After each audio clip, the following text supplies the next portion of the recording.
Welcome to this course on analysing indeterminate structures using the moment distribution method.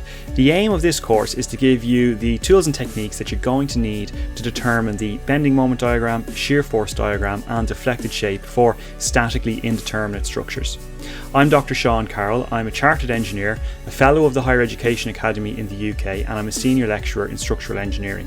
Now, as an engineering student, once you've got to grips with analysing statically determinate structures, the obvious next step is to start thinking about statically indeterminate structures, or those structures that have more than 3 unknown reactions. After all, these structures occur far more frequently in everyday life, and having an ability to analyse these type of structures without always resorting to a computer-based analysis is a really valuable skill to have. We'll start by setting out the basic components of the moment distribution process, and we'll link these together through some worked examples. Now, after that, we're going to talk about lateral stability, and in particular how structural engineers in reality ensure lateral stability of their structures. That is going to equip us to go on and start thinking about frame type structures, where we will apply the moment distribution process to both sway and non-sway frames.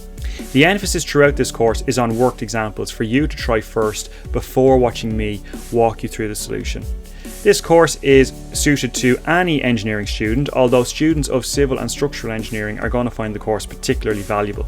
Ideally, you would have some understanding of shear forces and bending moments, although that's not absolutely necessary to successfully work your way through the course. So if you want to get to grips with this analysis technique and drastically increase the number and type of structures that you can analyse by hand, go ahead and enrol in the course.